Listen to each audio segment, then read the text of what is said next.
Joe Chambers. Thanks for watching Musicians Hall of Fame Backstage. This week's show is with the great Robby Krieger of The Doors. When we were recently in Los Angeles, Robby was kind enough to invite us to his studio at his home. Some tremendously historic guitars are going to be seen. It's a great interview. When we come back, Robby Krieger.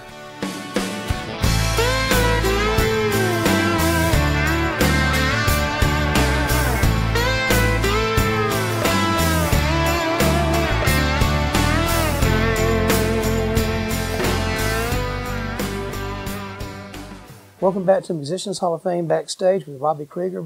Robby, thank you so much for doing this. All right, we really appreciate it. Thanks. Good to have you.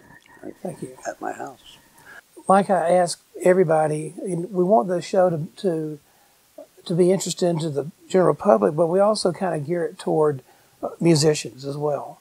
And you were kind enough to do this on like a no notice, so appreciate it a lot. But well, Steve Lukather calls and says, "Hey, man, I want you to help out my buddy." You know, I said, "I better do it." Well, he's a great guy, and I've been wanting to do this for a long time. I know, we talked a while ago about it. Danny Seraphin introduced us, so everybody's going to want to know about your gear and everything. But first, how did you get started? What was what got you interested in being a musician? Well, I think the first thing was my buddy. His name was Loring Hughes, and he played the bugle at school every morning. And so I said, "Wow, I want to do that. You know, I want to do that."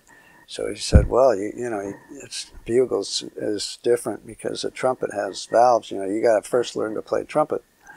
So okay, so I took trumpet lessons. You know, and I must have been 10 years old or something. So that didn't last very long. I never got the gig at school. So I was kind of, you know, my mom always played music at home, Frank Sinatra, that kind of stuff.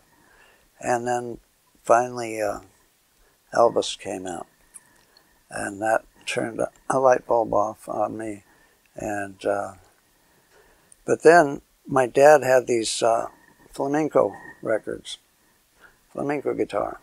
So I love that stuff, you know. So really my first guitar was a flamenco guitar. And I took lessons from a really good guy, Peter Evans out here. And my friend and I, Billy Wolf, we kind of had, you know, contests. And so that was really the first kind of music I did was flamenco. And then from there I kind of went into folk music, you know, Bob Dylan, all that stuff, the Jug Band, Jim Kweskin and the Jug Band, and then got into blues. I was the president of the Little Richard fan club at my school, and you know, I love that kind of stuff.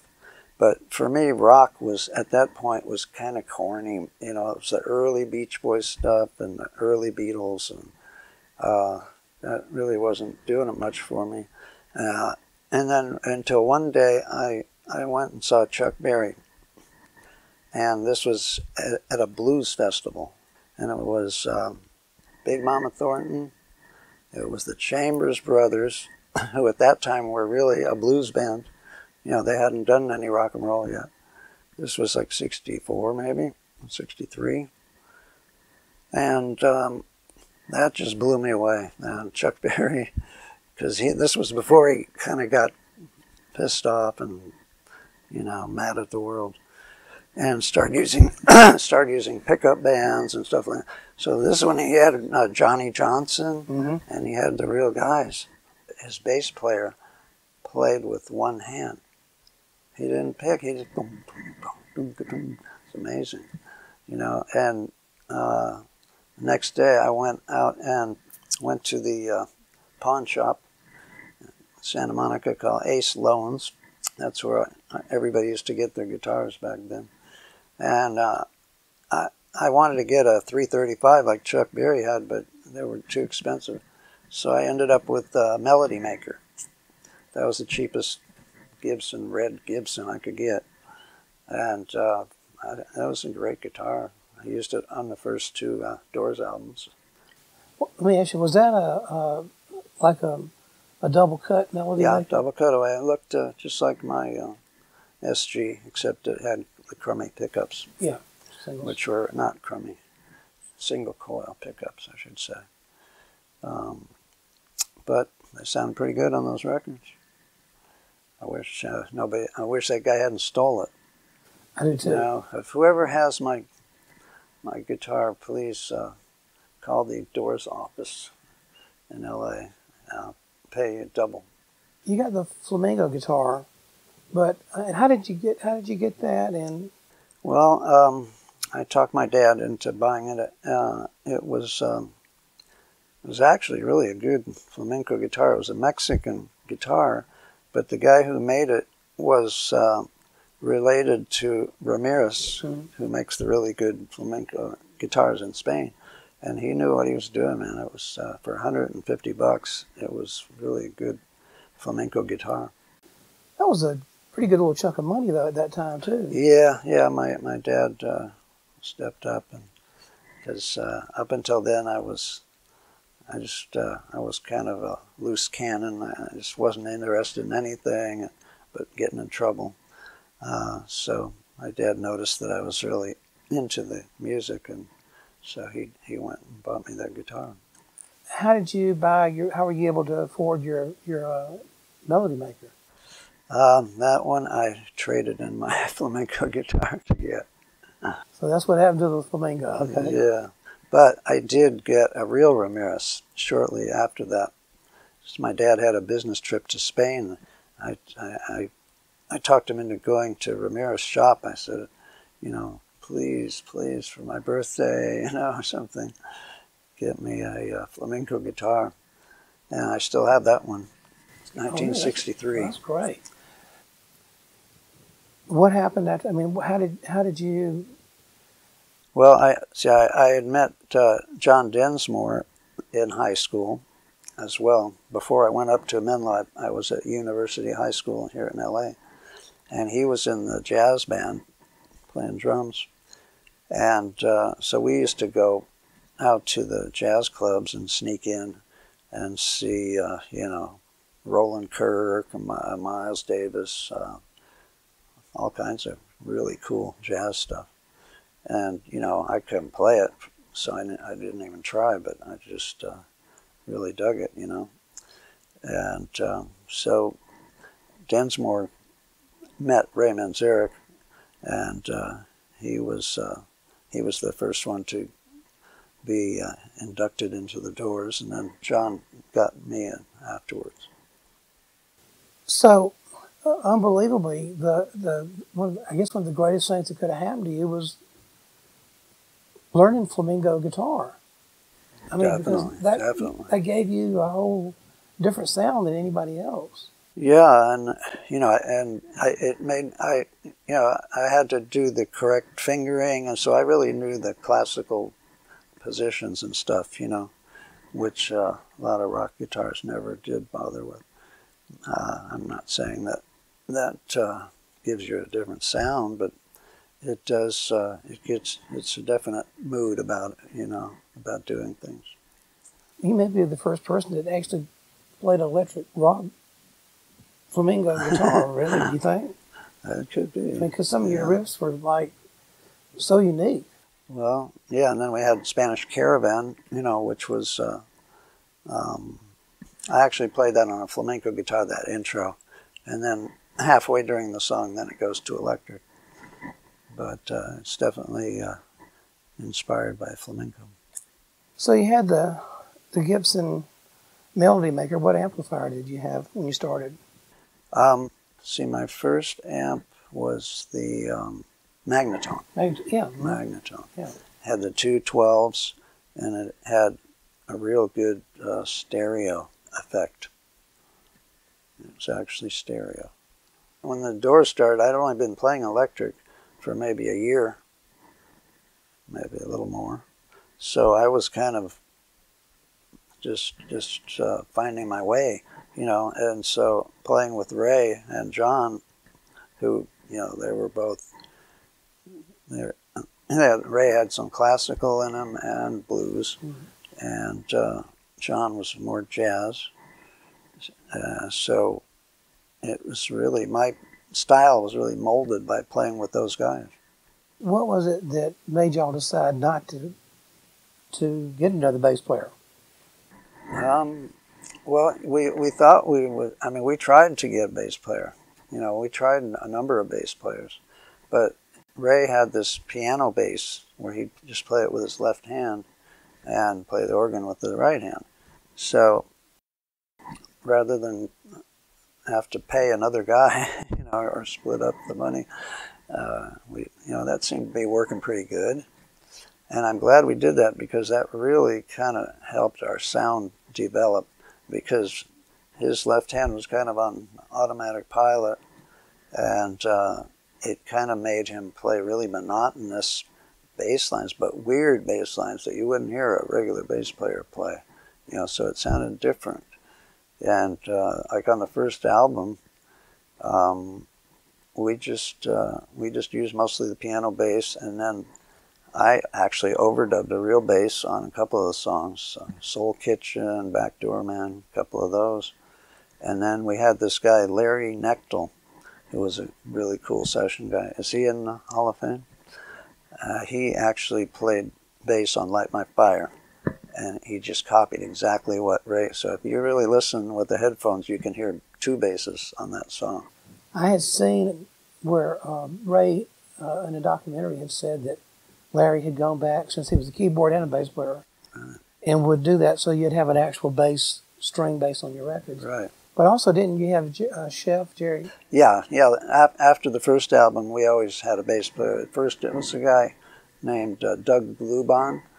He had a band on Elektra as well. And so he played on the next couple albums. Really great stuff, like Love Me Two Times, and you know, he was a really good bass player. He just passed recently. And then on the Morrison Hotel, then on the Soft Parade album, we had Harvey Brooks, who played with Bob Dylan and all that. And he was great, boy. He came up with some cool stuff. Then there was a guy, Ray Neapolitan, who played on the next album, Morrison Hotel. And then on Roadhouse Blues, we had Lonnie Mack playing bass, which was really weird because he'd never played bass before. And he just happened to be there that night. And the other guy didn't show up. And that was kind of a weird story, too, because Lonnie Mack had given up music. Can you believe that? No. Yeah, this was 68, 9. And he started selling Bibles out of the back of his car. That's what he was doing. So one of the guys that worked at the studio noticed him on the street selling Bibles. Lonnie, what you doing? You know, I said, I gave up music. Well, come on, man, we'll give you a job at the studio here, you know. And so he talked him into that. So he was just hanging around, not really playing anything. And we were doing Roadhouse Blues that night, and he said, hey, Lonnie, how about playing bass? And he played an amazing bass line, if you ever noticed. No kidding. Yeah, so the last one, which we haven't talked about, was L.A. Woman. And Bruce Botnick, who is our engineer, was actually going to produce this one because Paul Rothchild, who'd done the one before, he was busy with Janis Joplin or something. So we just decided to produce it ourselves with Bruce. So Bruce had just been hanging with Elvis's guys, and Jerry Scheff was the bass player for Elvis. So we got Jerry, and boy, we're really glad we did. He just was great. You know, he came up with so much good stuff, especially on L.A. Woman. Yeah. You know, now on L.A. Woman, that was all his stuff. Like Riders on the Storm, that was Ray's bass line. Ray just going dum dum dum dum dum dum dum. which a bass player would never play, Right. you know, but he played it, and it took him a while to figure out how to play it, you know. It's just repetitive, very boring kind of a line, but that's what made the Doors songs, you know, hypnotic. That's exactly what I was going to say. It was you kind of got in a trance listening to it. It was great, you know. Yeah, well, it's the feel. The feel was so in there, and you don't think about it, but that's what it was. Did you find that the producers really had a big input on what you guys did in the studio, or did you guys kind of just do it yourself? It was some of both, you know, like those first 2 albums, we really had all the songs, you know, been playing them for a year, you know, like places like the Whiskey and the Sea Witch and Beto Lido's, and all those places in LA. So, you know, really all I had to do is turn on the tape recorders, pretty much. And the second album was got more involved because we had more time and money to spend on it. You know, the first record did it in 2 weeks because it was, you know, tight budget.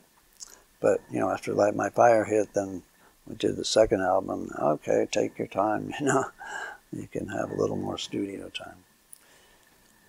I've heard a story, but would you tell how Light My Fire happened? Well, that was actually the first song I wrote for the Doors, because up till then Jim was the writer, you know, and he had these amazing words and stuff, and, you know, we would put music to it. But at one point he said, "Hey man, we don't have enough originals, you know, why don't you guys write some?" So I said, "All right, I'll try it. Well, what should I write about?"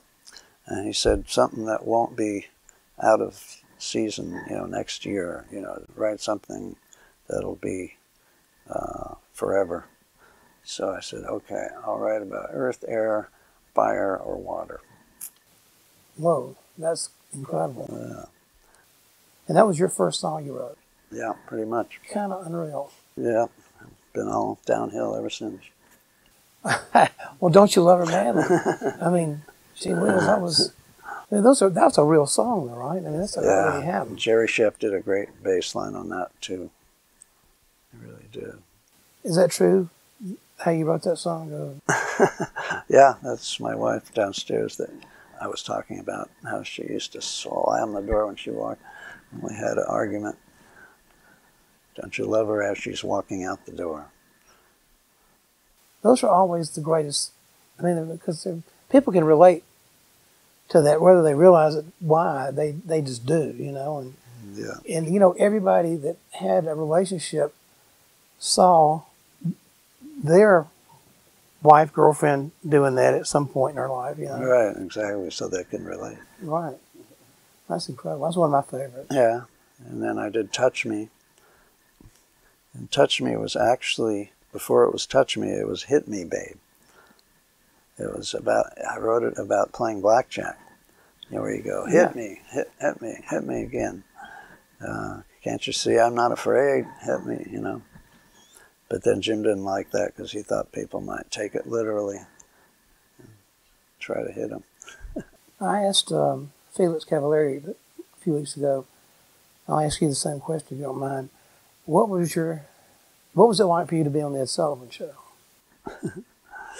It was kind of weird. It was, you know, that was the only national show you could do and play music on. I don't know if the Opry was out yet even, but as far as rock and roll, that was it.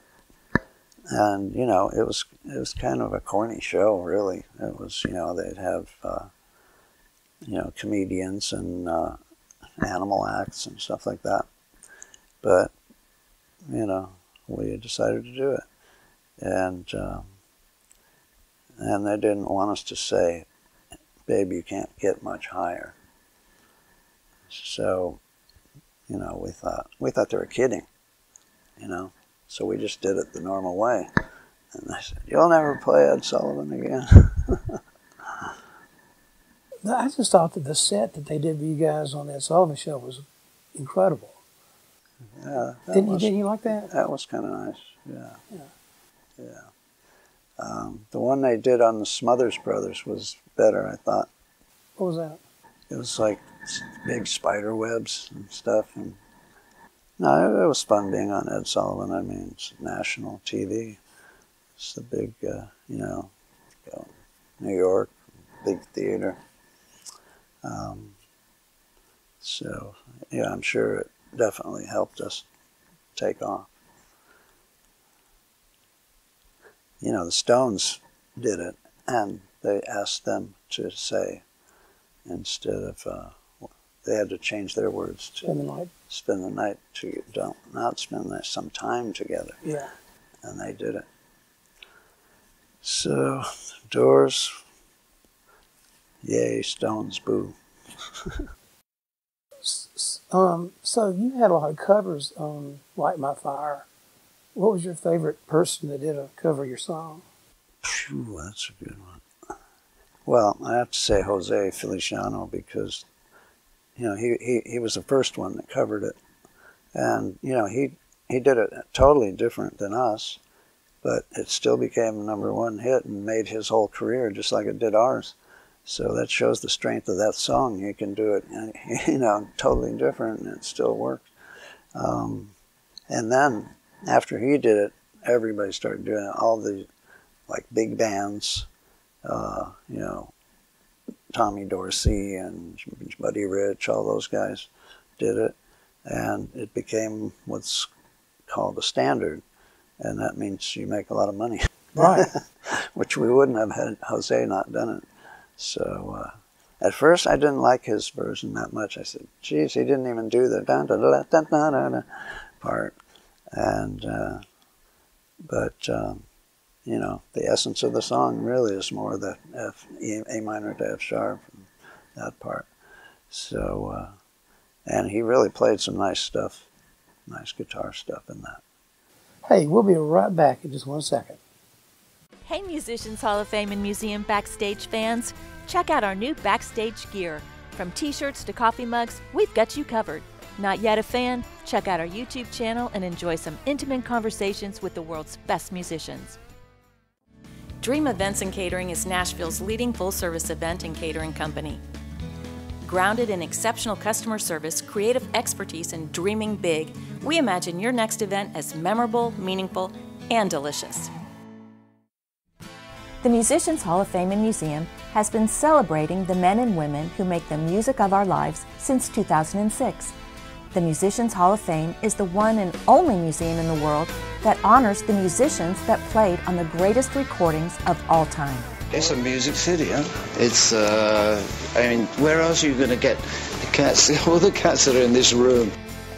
From Hank to Hendrix, from LA to Nashville, the Musicians Hall of Fame will take you on a musical journey highlighting the talented musicians that created the soundtrack of our lives. Come see what you've heard, and while visiting, check out the interactive Grammy Museum Gallery at the Musicians Hall of Fame. Located in the heart of downtown Nashville in the first floor of the historic Nashville Municipal Auditorium. See you soon at the Musicians Hall of Fame and Museum.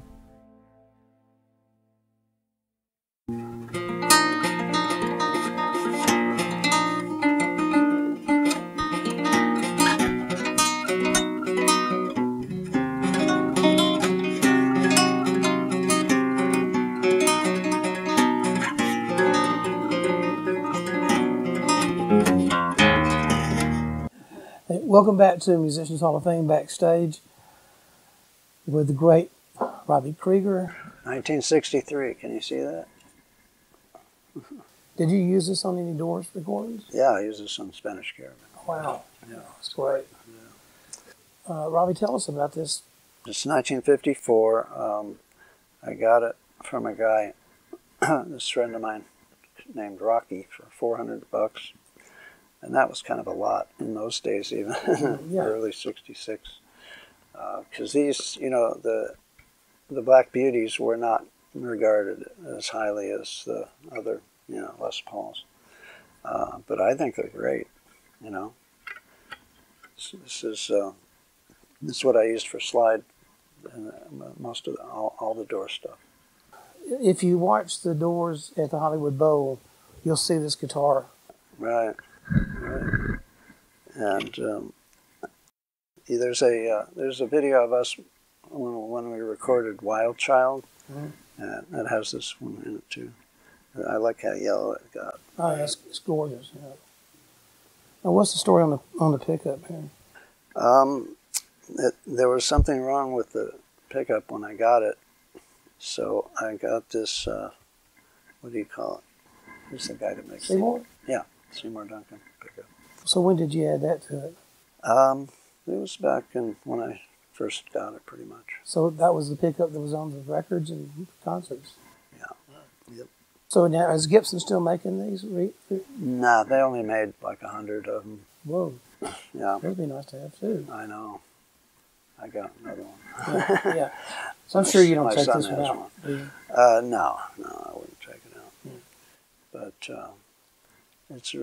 they really did a good job on those 100. They do a good job on everything, I think. Sure. The new ones actually play better than this one. Feel that neck. It's kind of like a tree trunk. Oh, God. Yeah, that's a big one. Yeah.